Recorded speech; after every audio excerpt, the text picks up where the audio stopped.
தினம் ஒரு தகவல். கணவனும் மனைவியும் ஒருத்தரை ஒருத்தர் அன்போட, பாசமோட இருந்தார்கள். அதாவது திருமணத்திற்கு பிறகு அவர்கள் ஒருத்தரை ஒருத்தர் காதலித்தனர். 2 பேருக்குமே இது முதல் காதல். அவனும் கல்யாணத்துக்கு முன்னாடி காதலிக்கல. இவளும் யாரையும் காதலிக்கல.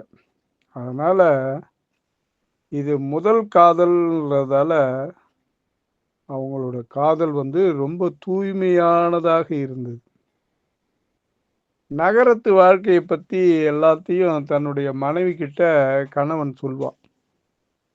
நகரத்துல எப்படி இருந்தோம், அவன் கிராமத்து பொண்ணை கல்யாணம் பண்ணிக்கிட்டான். அதனால நகரத்து வாழ்க்கை எப்படி இருந்தது, படிக்கும்போது எப்படி இருந்தேன், காலேஜில் எப்படி இருந்தேன், நண்பர்களோட எப்படி சுத்தினேன் அப்படின்றத ஒவ்வொன்றுத்தையும் தன்னுடைய மனைவி கிட்ட சொல்வான், காதல் மனைவி கிட்ட. அதே மாதிரி அவளும் கிராமத்துல நாங்க எப்படி இருந்தோம், கோயில் குளம்லாம் சுத்திட்டு இருந்தோம், கம்மாங்கரைக்கு போவோம், ஆத்தங்கரைக்கு போவோம், இந்த மாதிரி கோயில் திருவிழாக்கள் எல்லாம் நாங்க விமர்சையாக கொண்டாடுவோம்னு கிராமத்தோட வாழ்க்கையே அவ தன்னோட கணவன்கிட்ட பகிர்ந்துக்கிடுவான். இந்த மாதிரி ஒருத்தர் அதிகப்படியான நம்பிக்கை ஒருத்தர் மேல ஒருத்தர் வச்சிருந்தாங்க. ஒருவர் ஆசையை மற்றொருவர் நிறைவேற்றி வருவார்கள். கணவன் கேட்டதை உடனே மனைவி செய்வான். மனைவி வாங்கணும்னு நினைச்சத கணவன் வாங்கி தருவான். எதுவா இருந்தாலும் சரி, அது நகையா இருந்தாலும் சரி, புடவையா இருந்தாலும் சரி வாங்கி தருவான். அதே மாதிரி கணவன் ஆசைப்பட்டு இதை செஞ்சுத்தான்னு கேட்டா கூட மனைவி அது கணவன் ஆசைப்பட்டதை செஞ்சு கொடுப்பா. தேவையானதை நிறைவேற்றி வந்தா. இவர்களுடைய இந்த வாழ்க்கை, திருமண வாழ்க்கை ரொம்ப அன்பாக இருந்தது. இவங்களுக்கு இந்த ஞாயிற்றுக்கிழமை வந்தாவே சினிமாவுக்கு போகிறது, பீச்சுக்கு போகிறது, இந்த மாதிரி ஒவ்வொரு இடமா சுற்றுலா தலங்கள்லாம் போயிட்டு வர்றது, இப்படி ஒரு ஜாலியாக பொழுதை கழிச்சிட்டு இருந்தாங்க. அவங்களுக்குள்ள எந்த சண்டை சச்சரவுமே கிடையாது. அந்த மாதிரி வாழ்க்கை ரொம்ப ஸ்மூத்தாக போயிட்டே இருந்தது. எப்போ வரைக்கும்னா ஒரு குழந்தை பிறக்கிற வரைக்கும் தான். அந்த குழந்தை பிறந்த பிறகு அவங்களோட சந்தோஷம் கொஞ்சம் கொஞ்சமாக குறைய ஆரம்பிச்சுது. அவங்களுக்கு ஒரு அழகான குழந்தை பிறந்தது. அது பெண் குழந்தை. குழந்தை பிறந்த நேரமோ என்னவோ அந்த கணவனுக்கு அவனுடைய வேலையில் பதவி உயர்வு கிடைச்சிது. பெரிய போஸ்ட். சாதாரண வேலைக்காரனாக இருந்தவன் ஒரு மேனேஜர் போஸ்ட்டுன்னு வச்சுங்களேன், அந்த மாதிரி கிடைச்சிது. 10,000 ரூபாய் சம்பாதிக்கிறவன் இப்போ 50,000 60,000 சம்பாதிக்கிற அளவுக்கு பதவி உயர்வு கிடைச்சிது. முன்பை விட எப்போதும் வேலை சுகமாக அதிகமாக இருக்கும் மனைவிக்கு. அதனால் மனைவியை அவ்வளோ இவன் கவனிக்க மாட்டான். ஏன்னா அவள் குழந்தைய கவனிச்சிக்கிறா. இவன் வேலை பெரிய வேலை கிடைச்சிது, இவன் வேலையை பார்க்க மனைவியை கவனிக்கவே மாட்டான்.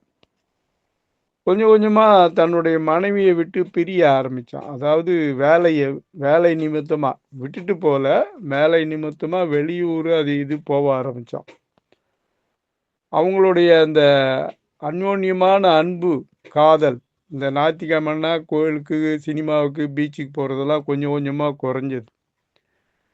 அடிக்கடி வெளியூர் பயணம் போயிடுவான். வேலை விஷயமா வெளியூர் பயணம் போயிடுவான்.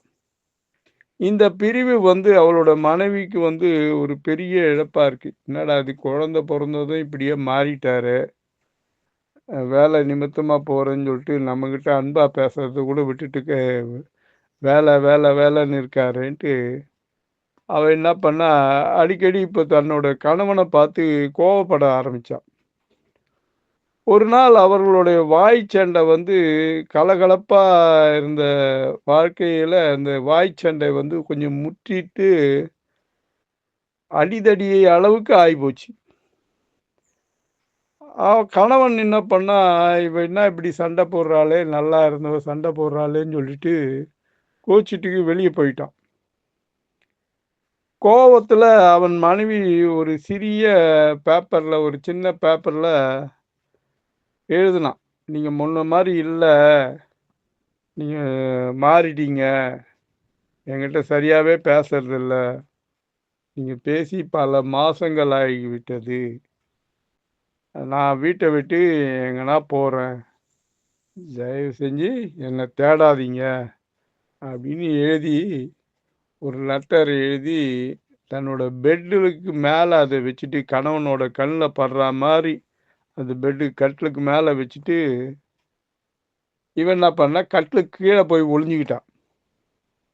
கணவன் வர நேரம் பார்த்து வச்சுட்டான்.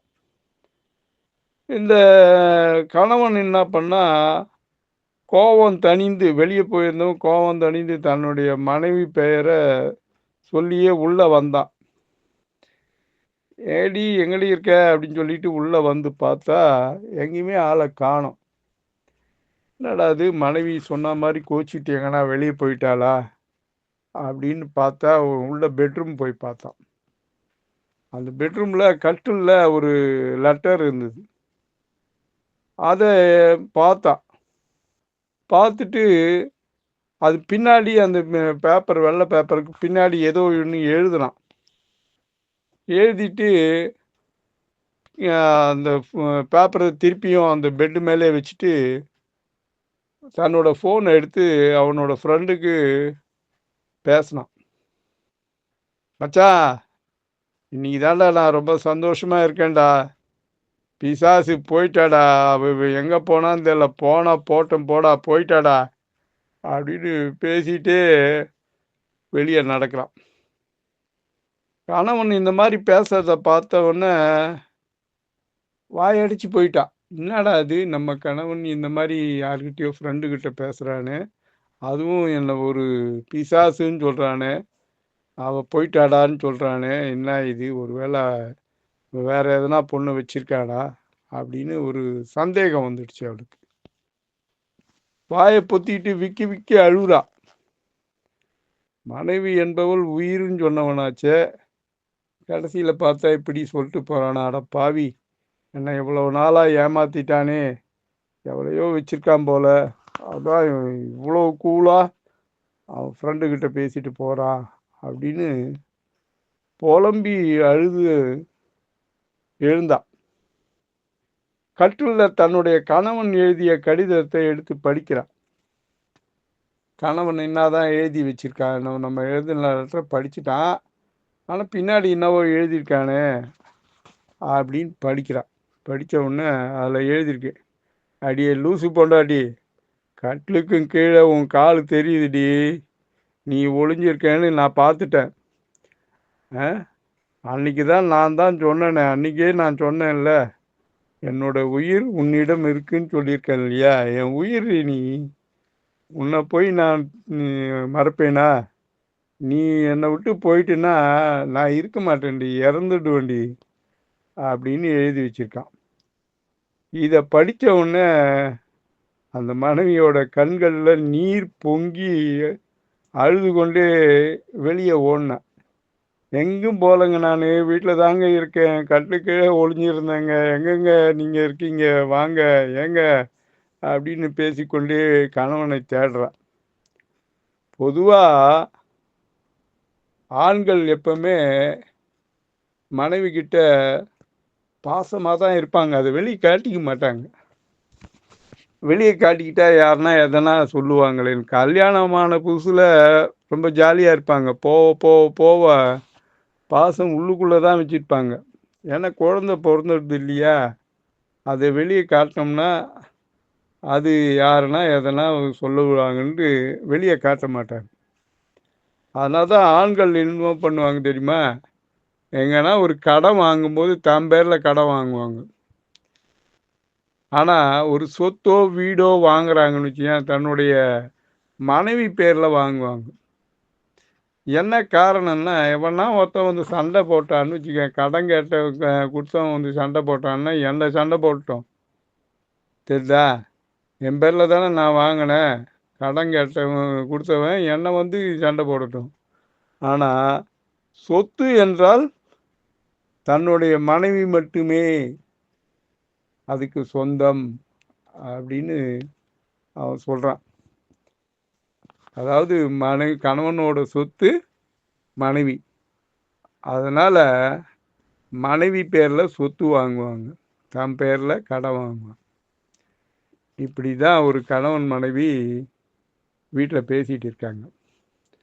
என்னன்னா, "அடியே அம்மாவுக்கு உடம்பு சரியில்லையா? ரொம்ப பேஜாரா இருக்கான். ஹாஸ்பிட்டல் போய் பார்க்கணுமா? போய் பார்த்துட்டு வந்துடலாமா?" அப்படின்னு கணவன் சொல்றான். உடனே, "அதுக்கு என்னங்க பக்கத்துல இருக்க கவர்மெண்ட் ஹாஸ்பிட்டல் போய் பார்க்க சொல்லுங்க. அப்படி இல்லைன்னா சுக்கு காப்பி போட்டு குடிக்க சொல்லுங்க. சுக்கு போட்டு சாப்பிட்டாங்கன்னா உடம்பு சரியாயிடும். சாப்பிட சொல்லுங்க.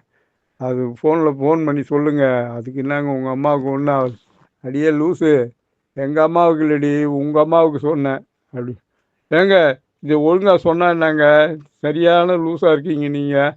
ஆ?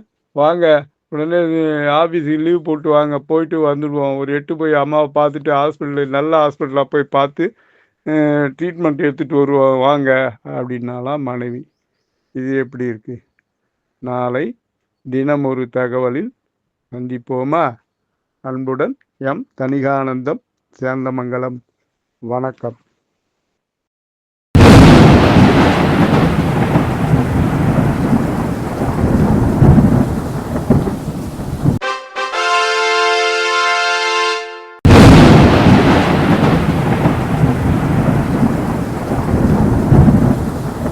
தணிகை டிவியை லைக் பண்ணுங்கள், ஷேர் பண்ணுங்கள், பெல் பட்டனை ப்ரெஸ் பண்ணுங்கள். தணிகை டிவியை சப்ஸ்கிரைப் பண்ணுங்கள். வணக்கம்.